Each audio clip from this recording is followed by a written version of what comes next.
Buenos días. Es una bendición que otra vez podemos encontrarnos en nuestra clase de Escuela de Formación Cristiana. Domingo a domingo hemos venido haciéndolo durante las últimas semanas y la intención es de que a través de estos materiales cada uno de nosotros podamos descubrir cuál es la forma de cómo nos vamos a involucrar en un terreno específico que tiene que ver con la evangelización. En esta mañana el tema que tenemos que ver es precisamente cómo los miembros de las iglesias participamos dentro de la predicación del Evangelio. Entonces, te invito a que lo hagamos, iniciemos nuestro estudio y pidamos primero en oración la guía de nuestro Dios. Oremos. Dios, te damos gracias por tu bendición, gracias por el amor y el cuidado tuyo. Gracias, Señor, porque en ti fuimos elegidos no solamente para ser tus hijos, sino también para ser un instrumento de bendición. Oramos, Señor, para que este tiempo de estudio sea de guía para nuestras vidas y así aprendamos acerca de cómo hemos de poder participar en la evangelización. En el nombre de Jesús te lo pedimos. Amén. Bien, entonces el tema tiene que ver con la participación de los miembros de las iglesias en la predicación del Evangelio. Ese es nuestro tema. Veamos de entrada el texto que nos va a servir de referencia para poder iniciar esta charla. Entonces leemos juntos versículo 1:8 del libro de los Hechos. Pero cuando venga sobre ustedes el Espíritu Santo, recibirán poder y serán mis testigos en Jerusalén, en Judea, en Samaria y hasta lo último de la tierra. Este es el texto, las frases que Jesús usó prácticamente en el momento de despedirse de sus discípulos. Su ministerio había terminado en la tierra, había muerto en la cruz, resucitado. Dicen las Escrituras que después de ello, durante 40 días todavía, el Cristo resucitado estuvo enseñando a sus discípulos acerca del reino de Dios. Y cuando termina, justamente estas son sus palabras. Cuando venga sobre ustedes el Espíritu Santo, recibirán poder, y observa esa parte, serán mis testigos. ¿En dónde? En Jerusalén, en Judea, en Samaria y hasta lo último de la tierra. Eso nos conecta directamente con la proclamación del Evangelio, en la cual cada uno de nosotros participamos.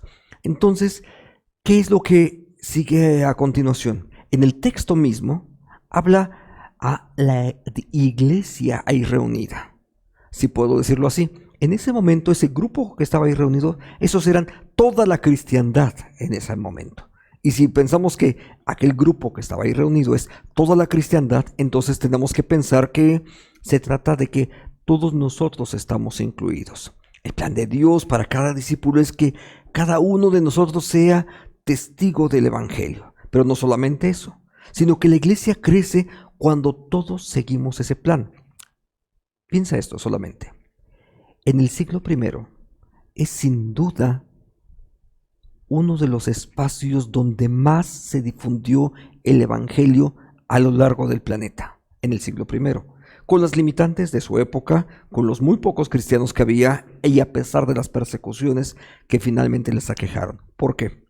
Solamente durante el siglo I, y no estoy hablando de realmente ni siquiera 100 años, porque Jesús y la predicación del Evangelio estamos ubicándolo aproximadamente en el año 33. Entonces, de ahí en adelante, es decir, solamente en 70 años, el Evangelio creció efectivamente desde Judea, alcanzó Samaria, y a partir de ahí, en aquel evento llamado del Pentecostés, que está narrado en el libro de los Hechos, a partir de ahí empezó a haber una predicación del Evangelio en muchos otros lugares. Capadocia, Nicea, etcétera, y fueron sumándose más y más sitios. Hacia finales del siglo I, la predicación del Evangelio había llegado desde Jerusalén hacia occidente, prácticamente hasta donde estaba el muro de Adriano. Es decir, hasta ahí acababa en Bretaña, acababa el muro, en el muro de Adriano terminaba el Imperio Romano y hasta ahí habían llegado el testimonio de las iglesias cristianas. En el otro lado, hacia oriente, hasta la India y hacia el sur, por supuesto, se había diseminado por toda la cuenca del Mediterráneo, había llegado, por supuesto, a Egipto, pero incluso un poquito más hacia el sur, hacia Etiopía. Solamente en el primer siglo. Entonces, si tú consideras lo que implica la predicación del Evangelio y que haya iglesias en tantos lugares en 70 años, de verdad es algo sorprendente. ¿Cómo es que ocurrió todo eso? Pues justamente por lo que tenemos en la pantalla en este momento. Cada uno de los discípulos se convirtió en un testigo del Evangelio. Y cuando nosotros lo hacemos eso, en aquella época, en los periodos de grandes avivamientos en el siglo XVI y XVII, cuando eso se genera en cada iglesia local, entonces por supuesto que la iglesia crece y muchas más personas son alcanzadas por el poder del Evangelio. Efesios capítulo 4, más tarde vamos a volver a ese texto, pero enuncia una serie de conceptos donde cada uno de los que están participando como miembros de una iglesia asume un papel ministerial, pastores, evangelistas, maestros, etc. Es decir, todos al final de cuentas toman la parte que les corresponde dentro de la misión. Ahora, ¿qué es lo que ha pasado, sin embargo, en las iglesias? Lamentablemente, enfrentamos una clericalización de la iglesia. Tal vez no has escuchado esa palabra. Implica esto básicamente, y ahora trataré de explicarlo, que hemos hecho una separación entre una especie de clero religioso protestante y los miembros de las iglesias. Es más, se usa una palabra inadecuada, particularmente dentro del protestantismo. Se habla de laicos. La palabra laicos es cierto que significa pueblo, ese es su origen más básico. Pero la palabra laico era usada en la antigua Grecia para diferenciar al pueblo, déjame decirlo así, a la plebe, porque esa era la connotación, de los que eran ciudadanos. Entonces, en una ciudad, en una metrópoli griega, había ciudadanos, civitas, de donde viene la idea de ciudadanos, y los otros eran pueblo, el vulgo, para poderlo ahora decir en latín. Entonces, eso también ha afectado la vida de la iglesia. Por supuesto que esa no es una cosmovisión ni bíblica y tampoco es una cosmovisión protestante, sino realmente procede de la cultura griega y por supuesto en ese nuevo neoplatonismo que se generó durante el medievo empezó a gestarse esa actitud, particularmente en aquello que habría de ser llamado después como la Iglesia Católica Romana. Entonces, ¿qué hace la clericalización? Justamente separa a clero de los laicos. Unos son clero y eso en el entorno católico romano, eso significa que ellos son iglesia. Mientras que los otros son los laicos, el pueblo. Y de hecho, generalmente así se les denomina. Los que son iglesia son los que participan de las órdenes religiosas, mientras que los otros son pueblo. Lamentablemente, esta cultura, esa interpretación inadecuada, ha estado presente también dentro de las iglesias protestantes, lamentablemente, porque se entiende que esos pastores, clero, ahora ellos son los que son iglesia, mientras que los otros siguen siendo pueblos, los miembros. Pero esta interpretación dualista realmente está equivocada. Quiero que leas conmigo un texto que habla acerca de la reforma brevemente, pero que enuncia una doctrina importantísima en el protestantismo. Y me refiero a que eso se va a denominar el sacerdocio universal de los creyentes. ¿Por qué? Porque estos son solamente distintos oficios, pero todos somos ministros. Un miembro de la iglesia es un ministro de Jesucristo, un pastor de la iglesia es un ministro de Jesucristo, hombres y mujeres. No estoy hablando de puestos eclesiásticos. No estoy abogando en este momento acerca de si las mujeres deben ser ordenadas o no al ministerio, o si los músicos y los maestros de escuela de formación cristiana debieran de ser también ministros ordenados. ¿Sabes, por cierto? En el cristianismo de Calvino, los maestros sí eran un oficio ordenado, igual que los ancianos, los diáconos y los pastores, igualito. Entonces, eso será seguramente motivo de otra charla de historia, pero no es el momento ahora. Ve este texto. El sacerdocio universal de los creyentes es esto, basado en 1 de Pedro 2:9. Mas vosotros sois linaje escogido, real sacerdocio, nación santa, pueblo adquirido por Dios. Esa es la forma de cómo el apóstol Pedro lo describe, y es la tesis más revolucionaria desde el punto de vista eclesiológico y sociológico de la Reforma protestante. Justamente podemos decir que la diferencia eclesiológica entre la Iglesia de Roma y el protestantismo es que en el protestantismo nos asumimos como todos, cada miembro de la Iglesia, cada creyente en Jesucristo, cada discípulo de Jesús, todos somos ministros y todos somos sacerdotes que ministramos, servimos en el nombre de nuestro Dios. Esta ha sido una gran tragedia en la vida de las iglesias. Sin embargo, es algo que también tenemos que aprender a superar, incluso en función de nuestras propias perspectivas teológicas, producto de la Reforma, donde todos somos ministros, todos los miembros de la iglesia. Ve lo que dice el texto, dice Primera de Corintios 4:1. Por supuesto, Pablo no se está refiriendo a los ancianos de la iglesia, a los presbíteros. Él está refiriéndose en una carta abierta hacia la iglesia de Corinto y les dice: todos deben de considerarnos servidores de Cristo y administradores de los misterios de Dios. La gente que no es iglesia, los que no son creyentes, valga la expresión, los que no son creyentes, ¿cómo deben de considerarnos a todos nosotros? Servidores de Cristo. Y no solamente servidores, esto nos coloca en el área de ministros y administradores de los misterios de Dios. Todos los creyentes. Algo más, la iglesia es entonces el cuerpo ministrante de Cristo, no solamente los pastores, sino que todos los miembros, hombres y mujeres, jóvenes y adultos, los niños, en cada una de las categorías, porque eres llamado a ser un ministro de Jesucristo desde el mismo tiempo que aceptaste y dijiste: Jesús es mi Señor y mi Salvador. De ahí en adelante, todos nosotros somos ministros en el cuerpo de Jesucristo. Ahora, ¿a partir de qué servimos? Ya vimos que todos los miembros de la iglesia, todos los que confiesan el nombre de Jesús como su Señor y Salvador, todos somos ministros. Pero ¿a partir de qué estamos sirviendo? Primera de Pedro 4:10 dice así: ponga cada uno al servicio de los demás el don que haya recibido y sea un buen administrador de la gracia de Dios con sus diferentes manifestaciones. Entonces, ¿cómo vamos a servir? Justamente a partir de los dones que ya Dios nos dio, y a cada uno de nosotros Dios nos ha dado dones. Por eso, una parte importantísima dentro de la administración tiene que ver con descubrir nosotros nuestros propios dones.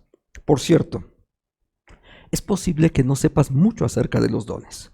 Así es que en la caja de descripción de este mismo video hemos colocado un enlace que te va a llevar a una página que tú puedes buscar. Hay un estudio específico acerca de dones y hay una serie completa de dones que tú puedes ir buscando cada uno de los distintos dones. Y tal vez te identifiques con uno o con el otro. De todos modos, en la parte final vas a encontrar también una tabla o un gráfico que puedes ir llenando y que tú puedes, a través de un test donde va a haber una serie de preguntas, tú solo vas a poder ir contestándolo, y a partir de ahí el mismo proyecto, la misma página, va a generar va a tabular eso y te va a dar una respuesta indicándote cuál es el don que tú tienes a partir de esa encuesta. Por supuesto, este es un trabajo un tanto mecánico, pero va a ayudar. ¿Cómo vas a confirmar eso? Justamente después, cuando lo pongas en práctica. Ahora vemos eso justamente a continuación. Entonces te invito a que piques ahí en esa página, la busques y descubras de modo personal cuáles son los dones que ya Dios te dio. Algunos de nuestros hermanos, nuestro hermano Joel ha escrito este material justamente para poder ayudarnos en esta clase. Entonces te invito a que lo hagas. ¿Cuáles son esos 4 pasos importantísimos hacia el ministerio? Bueno, el primero de ellos es descubrir mis dones. Algunos de nosotros tenemos claridad que Dios nos dio un ministerio acerca de la educación. Otros incluso dices, lo mío es el canto. Y otros tienen una diversidad de dones y talentos que Dios ha puesto y que quizás no tienen mucha claridad. Entonces, el material del que acabamos de hablar sin duda puede ayudarte para ello. Pero no es suficiente con que yo diga, yo tengo este don. Hace años me acuerdo que llegó un chico de la iglesia, llegó y me dijo, pastor, yo creo que Dios me dio el don de la consejería. Entonces le pregunté, ¿alguien te ha pedido consejo? Me dijo, no. Bueno, ¿alguna vez alguien te ha pedido consejo? No, nunca me han pedido consejo nadie. Tal vez entonces lo tuyo no es la consejería. ¿Sabes? Los dones que Dios te dio también son confirmados a través de la misma iglesia. La iglesia misma va a ir confirmando que tú tienes esos dones y por supuesto habrá de haber una convicción que el Espíritu te dio para que tú tengas ese don. Déjame poner otro ejemplo. El hecho de que te guste cantar no quiere decir que Dios te dio un don para cantar. A mí me gusta cantar, pero mi voz es malísima para cantar. Entonces he descubierto que aunque me gusta cantar, lo mío no es un don que Dios me dio para cantar. ¿Sí? Está bien que yo cante, pero allá solo, en mi casa y quizás en la regadera, pero no para ministrar a través de la alabanza a la iglesia. Entonces, número 3, me capacito según los dones. Si yo he descubierto los dones que Dios ya me dio, y confirmo que ese don efectivamente Dios me lo ha dado, y la gente de la iglesia también así lo está confirmando, entonces, ¿qué es lo que hago? ¿Me quedo ahí donde estoy? No, me capacito. Déjame regresar a aquel ejemplo. Si de pronto me gusta cantar y descubro que lo mío tiene que ver con la adoración, con la alabanza, entonces no me voy a quedar ahí. Lo correcto será que incluso tome clases de canto. No para aprender a cantar, sino para poder ejercitar de una mejor forma esos dones que ya Dios puso en mi vida. Y además, no solamente eso, sino que aparte de que estoy capacitándome, entonces empiezo a encontrar el lugar donde voy a servir. Alguna vez me acuerdo que hicimos uno de estos test y me acuerdo que alguien dice, dentro de la tabla que revisamos y demás, decía que tiene dones hacia la parte artística. Y le pregunté, ¿qué es lo que te gusta hacer? Dibujar. Ah, perfecto. ¿Dibujar qué? Porque podemos, en el área de dibujo, hay una gama amplísima. Piensa en esto, por ejemplo, hay alguien que tiene que diseñar los boletines, la información que se transmite a la iglesia, los banners, cosas como esta presentación que hoy estamos usando y que alguien tiene que hacerla. Pero también hay alguien que se dedica a ilustrar materiales de escuela de formación cristiana. Entonces, los rangos son muy amplios. Incluso hay algunas iglesias, no todas lamentablemente, pero sí hay algunas que incluso litúrgicamente utilizan el arte para poder ambientar los espacios de culto de acuerdo a la temporada donde están. Entonces, todos podemos servir con los dones que Dios nos ha dado. Y lo importante es que justamente los estamos poniendo en práctica. Entonces, ¿cómo podemos ahora tener ciertas guías, ciertas directrices generales para el servicio, sin importar cuál sea ese? Porque al final de cuentas, el servicio, sea que sea la predicación o la evangelización o la adoración, hay ciertas directrices generales para todo el servicio. Quiero que veas este texto conmigo. Dice, cuando hable alguno, hágalo ciñéndose a las palabras de Dios. Cuando alguno sirva, hágalo según el poder que Dios le haya dado, para que Dios sea glorificado en todo por medio de Jesucristo, de quienes son la gloria, el poder por los siglos de los siglos. Amén. En este texto hay por lo menos 3 directrices importantes para poder servir. La primera de ellas dice, ciñéndose a las palabras de Dios. No solamente para el predicador, también para el que atiende a los enfermos, también para el que sirve como consejero, también para el que ilustra, también para los que dan la bienvenida a la iglesia. En cualquiera de los ministerios que estemos desempeñándolo, lo tenemos que hacer a la luz de la palabra de Dios. Y obviamente es la palabra la que nos marca el ejercicio que vamos a hacer. Si nuestro ministerio tiene que ver con la misericordia, lo vamos a hacer a la luz de lo que la palabra de Dios nos enseña. Si nuestro ministerio tiene que ver con la predicación, por supuesto, o con la educación. Y cada uno de los ministerios debe de ser así generado. Número 2, cuando alguno sirva, hágalo según el poder que Dios le haya dado. ¿Observas bien? El primer texto dice, ciñéndome a las palabras, según el poder que Dios me ha dado. Es decir, vamos a hacer uso legítimo de los dones, los talentos y los recursos que Dios nos haya dado. Y eso implica hacerlo de forma legítima, porque la finalidad de hacerlo de esa forma, es nuestro punto número 3, es justamente para que Dios sea glorificado. ¿Sabes? El servicio tiene un objetivo en particular.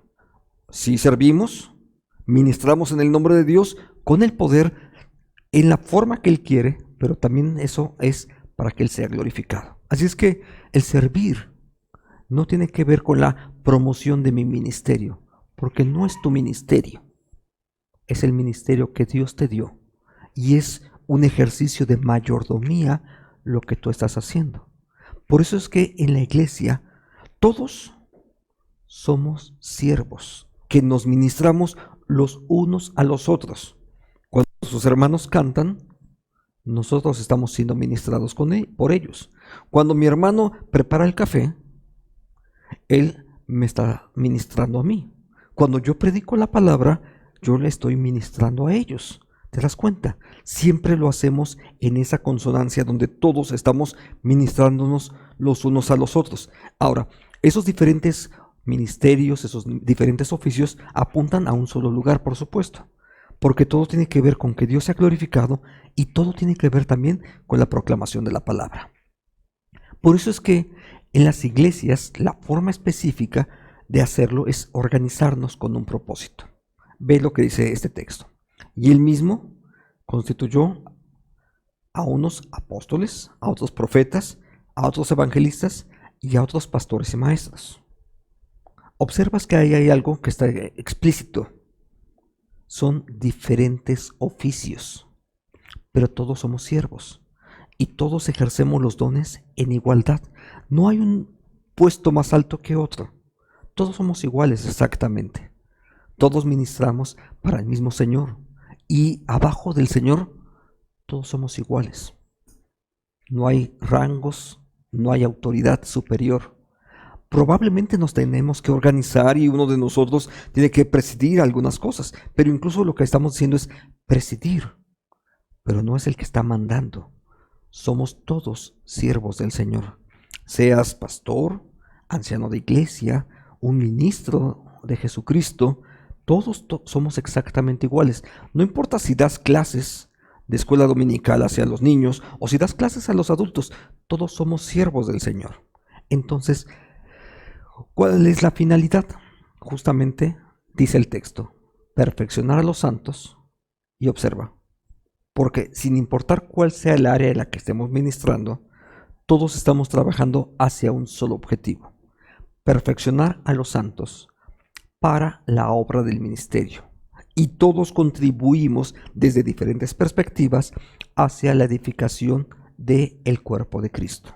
Entonces, todos los ministerios son importantes, ninguno es superior a otro, pero todos lo hacemos en un conjunto para poder llegar a un solo propósito, perfeccionar justamente a los miembros de la iglesia, es decir, a los santos, para que ellos también ministren a otras personas.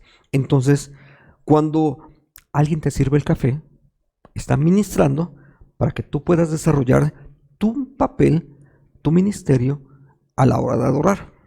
o para predicar, o incluso como miembro de la iglesia para poder llegar, escuchar, aprender y entonces ministrar a otras personas cuando yo salga de ese espacio de culto. Entonces, todos somos siervos los unos a los otros. Ahora, todos los dones en ese sentido tienen un papel. Todos los dones son complementarios. Ninguno de nosotros tiene todos los dones, sino que Dios los repartió entre todo el cuerpo de Cristo.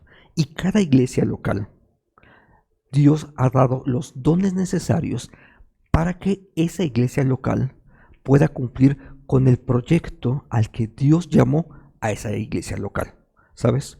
Seguramente la iglesia que está en Jalapa tenga un ministerio distinto de los que están en Monterrey o de los que están en Acapulco, etc.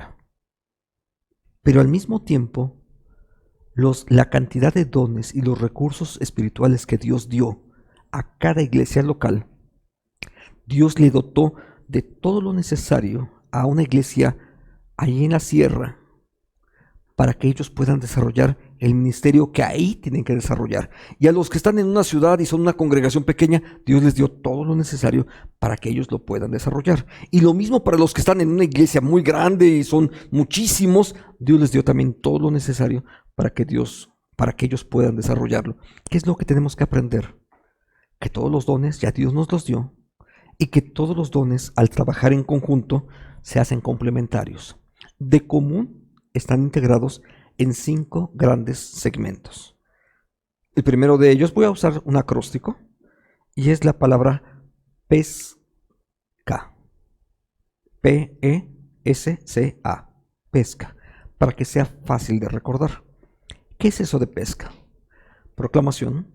Todas las iglesias, no importa en dónde estés, lo mismo si estás en la sierra o si estás en una gran ciudad.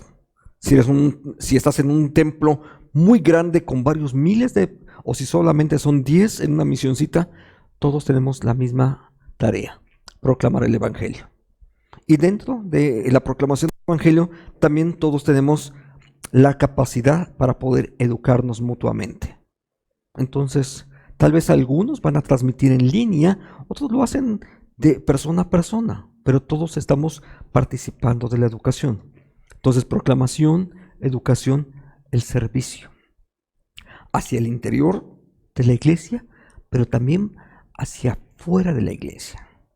Y entonces todos los dones son complementarios. Ahora doy un ejemplo acerca de eso. La comunión y la adoración forman áreas esenciales. Estas 5 funciones son básicas para cualquier iglesia: proclamar el evangelio, educar en el evangelio, servir a través del evangelio, tener comunión en el evangelio y adorar a partir del evangelio. Entonces, todos son dones complementarios. Déjame poner un ejemplo acerca de cómo funciona esto.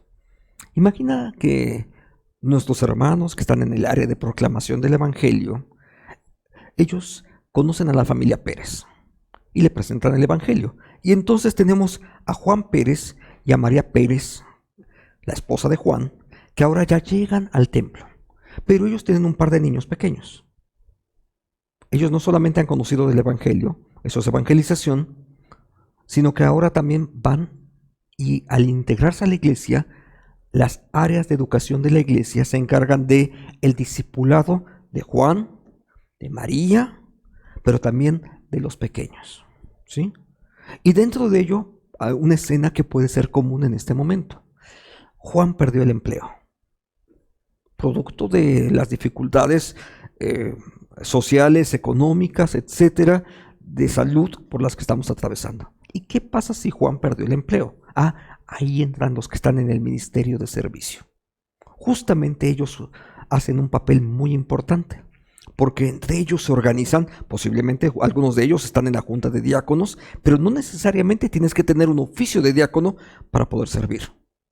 Y entonces, ¿qué es lo que hacen ellos? Se organizan para ayudar a Juan a que consiga empleo, y algunos se organizan a lo mejor para proveer algo de ayuda, de atención para María y para sus niños. Y entonces el área de servicio está ahí cumplida. Y más adelante, ¿qué ocurre? Los que están en el ministerio de comunión buscan los distintos elementos a través de los cuales Pedro, María y los niños empiecen a ser integrados dentro de la vida de la iglesia. Y por supuesto, los que están en la adoración son personas que van a ir creando elementos necesarios para que Pedro, Juan y María en distintos momentos participen también dentro de la adoración. Algunos de ellos a lo mejor va a adorar en el coro infantil, algunos quizás lo van a hacer a través de la liturgia en el templo, etc. Y todo ese ciclo se completa cuando Pedro y María invitan a la familia López, que son vecinos suyos, a asistir a este templo que también los ha tratado y que les ha servido de tantas formas distintas. Entonces, ¿sabes qué es lo que ocurre? Completamos ciclos donde evangelizamos, educamos, nos preparamos, servimos para poder alcanzar a otras personas. Y completamos ciclos a través de todo este proceso. Por eso insisto, todos los dones que Dios nos ha dado, todos son complementarios y todos sirven para que la proclamación del Evangelio sea real y no solamente de palabra. Y si puedo decirlo de una forma más elegante, estamos hablando de una evangelización integral, donde todos los elementos están ahí incluidos. ¿Qué es lo que tengo que hacer yo de manera personal? Encontrar el lugar donde a mí me toca servir. Ve este texto.